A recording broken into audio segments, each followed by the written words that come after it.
Estamos entonces en la segunda parte de video de toda la idea de hacer regresiones lineales bayesianas.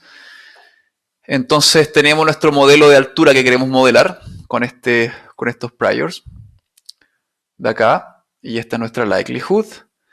Y lo que queremos hacer es ajustar el posterior. ¿Ya? ¿Se acuerdan que hasta ahora la única forma que hemos visto para ajustar el posterior es grid approximation? O sea, descartando la forma teórica, que solamente funciona cuando tengo priors conjugados. Acá no escala, grid approximation no escala, porque ya una grilla de 3 parámetros con un fino, qué sé yo, con unas grillas grandes, no escala a 3, ¿ya? Sería muy caro computacionalmente. ¿Qué vamos a hacer? Vamos a usar la Laplace approximation. ¿Cuál es la idea de la Laplace approximation? Es primero encontrar los valores de máximo a posteriori, o sea, encontrar los valores que maximizan el posterior. Eso lo puedo hacer con el posterior no estandarizado, o sea, solamente el prior por la likelihood, porque la evidencia es una constante, ¿no? Entonces puedo encontrar esos máximos usando algún algoritmo de optimización que usan estilo Heil-Klimbing, o sea, que van recorriendo la función hasta que encuentran el óptimo. Por ejemplo, tipo descenso de gradiente o Newton. Pero son algoritmos iterativos que existen. Y una vez que encuentro esos puntos, digo que el posterior, acá que es un joint posterior, ¿no es cierto? Todos mis parámetros, beta 0, beta 1, beta sub m, sigma, es una gaussiana multivariada. Y esta es una distribución multivariada. Acuérdense que nosotros hablamos que cuando tengo varias variables aleatorias, ya mis funciones de densidad o de masa son conjuntas, ¿no es cierto? Y me tienen que dar probabilidades para todos los valores o densidades para todas las combinaciones de valores. Si son densidades, las probabilidades las obtengo integrando entre ciertas regiones. ¿Ya? Entonces la idea de la gaussiana multivariada es una forma compacta de representar una distribución multivariada con parámetros parecidos a la media de la varianza, pero ahora pensando que son un vector de parámetros. De hecho, la gaussiana multivariada es la distribución más famosa multivariada que existe. ¿Ya? Entonces se define como una distribución de m-dimensional, o sea, tengo m dimensiones, que sería en este caso la cantidad de parámetros de mi posterior. Y tiene esta función de densidad, f de x es igual a 1, donde tengo la normalizo por 2pi m a la medios, y acá tengo la determinante de una matriz sigma, que es un parámetro de esta función, que va a ser una matriz de covarianza, eso es la raíz cuadrada de eso, y con exponente de esto que está acá, y acá los x son vectores, entonces los parámetros de esta densidad son vectores con valores para x1, x2, x3 para la cantidad de variables aleatorias que tengo, y mu es mi vector de medias. Entonces, o sea, básicamente agarré la función de la gaussiana y la generalicé para tener inputs vectoriales. Tiene esta forma de acá. Si lo ven, es muy parecido a la gaussiana estándar, pero llevado a una notación vectorial. Esto nos permite trabajar con vectores de m dimensiones de variables aleatorias x. Entonces aquí x lo trato con x flecha porque es un vector de variables aleatorias. ¿Cuáles son los dos parámetros de esta densidad? Es el vector de medias, mu flecha, ¿ya? Que es un vector de Rm, o sea que es un vector de... Si supongamos que m fuera 2, tendría 2 medias. Y el segundo parámetro es una matriz de covarianza sigma, que es una matriz de m por m. Supongamos que tengo dos parámetros y una matriz de 2 por 2. Y en las diagonales de esta matriz tengo la varianza de cada uno, que es lo mismo de la covarianza de un x1 y contra un x sub j. Y afuera de la diagonal tengo las covarianzas de un i, j. ¿Ya? Y la covarianza sabemos que tiene que ver con la correlación de dos variables. De cómo varía una en función de la otra. Entonces cuando asumo que, por ejemplo, son independientes, pongo 0 fuera en todo lo que no es la diagonal. Entonces sigma, esto es una matriz simétrica, positiva, semidefinida, son sus propiedades matemáticas, y se nota así. Al final la gaussiana multivariada n, parametrizada en el vector de medias mu y la matriz de covarianza sigma, es una distribución muy conveniente para modelar variables aleatorias multivariadas. ¿Ya? Explorémosla un poco aquí con algunos diagramas. ¿Ya? Entonces acá me basé en los apuntes de Andrew Ng, alguien muy famoso en Machine Learning. Y básicamente estas son las formas que toma esto, ¿ya? Acá tengo dos variables. Estoy asumiendo que tengo un x1 y un x2, ¿ya? Entonces son de 2 por 2. Entonces mi vector de media va a ser un vector de tamaño 2 y mi matriz de covarianza va a ser una matriz de 2 por 2, ¿ya? Aquí, en este dibujo para acá, tengo una gaussiana multivariada con que el vector de media es 0. Está centrada en el 0, 0. Y acá tengo que donde la matriz de covarianza es la identidad. O sea que tengo básicamente varianza unitaria para cada dimensión y no hay correlación, no hay covarianza entre las componentes X e Y, me parece algo así, como una generalización de la campana de Gauss.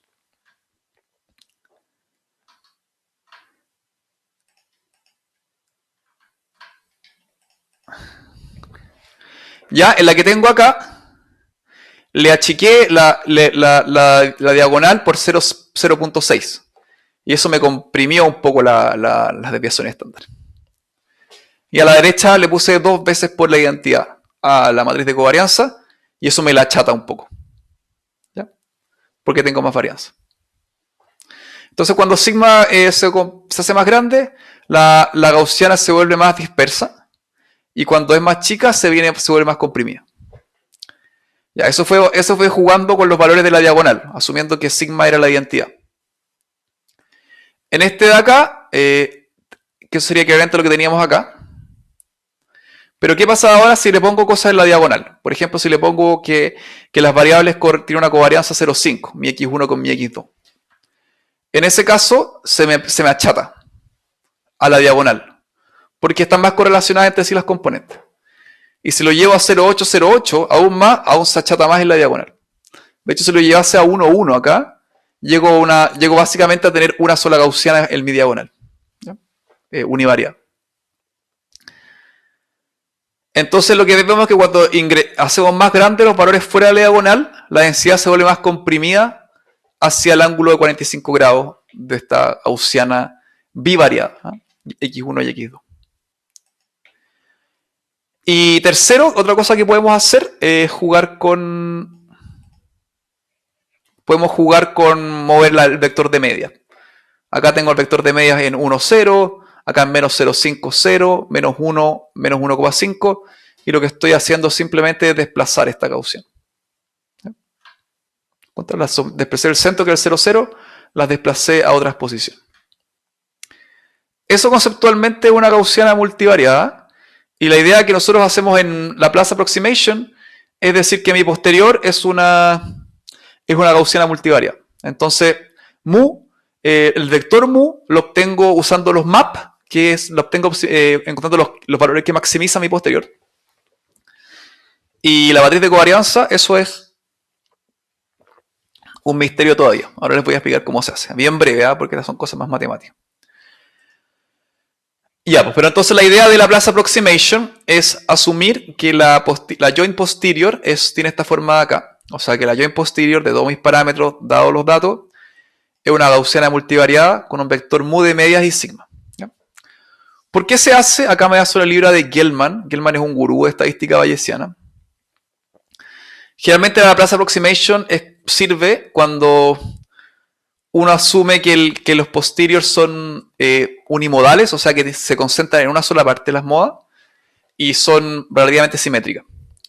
Pero también hay teoría asintótica, igual como en el mundo frecuentista tenemos el teorema central del límite que dice que las medias muestrales distribuyen gaussianas.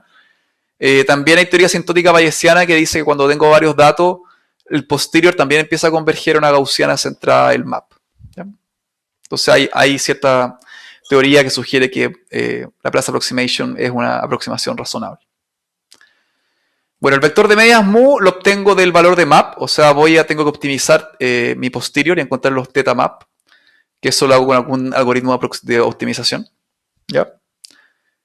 Aquí hay varias cosas que se pueden usar, nosotros vamos a usar librerías, cosas que ya estén calculadas, no nos vamos a meter en los detalles de qué optimización se hace. Pero después, ¿cómo obtener sigma? Básicamente, sigma se obtiene a partir de la curvatura que se encuentra alrededor de este vector de media. Y eso se obtiene básicamente con las segundas derivadas del posterior. ¿Ya? Entonces sigma se define como la determinante a la menos 1, que es la inversa de... la matriz a la inversa de la matriz de Fisher, ya que es un concepto estadístico más avanzado. Pero tiene que ver con la segunda derivada de tu likelihood. ¿Ya? Y acá es la segunda derivada de tu posterior. ¿Ya? Y eso básicamente, no quiero entrar en mucho detalle, pero eso hay una forma entonces numérica de encontrar sigma y mu, ¿ya? Que tiene esta lógica de acá. Y lo bueno, acá hay más detalle en estas slides que les puse acá, es que esto se puede hacer todo, encontrar el mu óptimo y el sigma óptimo directamente sobre el posterior no estandarizado. Entonces no hay que calcular nunca el FDD, que es tan caro. Y eso en la librería Rethinking tiene una función que se llama QAP, que implementa esto directamente. Entonces, para algunas funciones, combinaciones de priors y posterior, esto es bastante eficiente. Para los modelos lineales es bien eficiente. Y eso me permite entonces aproximar mi posterior directamente usando QAP y no tener que hacer este cálculo feo, ¿no? Me ahorro toda esta integral que tengo aquí en el denominador. Esa es la idea de Laplace Approximation usando una gaussiana multivariada. O sea, ¿qué aprendimos ahora?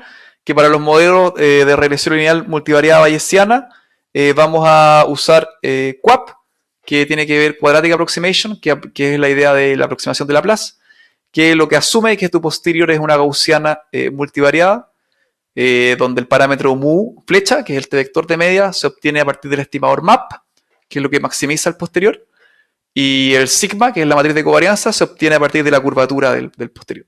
¿Ya? Y todo eso se puede hacer eficientemente con librerías de computación matemática. Eso. Con eso ya cierro este video. Ya el próximo video vamos a ver ejemplos en R de cómo yo usando QAP del Rethinking le puedo hacer la Laplace Approximation al posterior de mi modelo de regresión lineal para la altura en base al peso. Eso. Con eso cerramos este video. Chau, chau.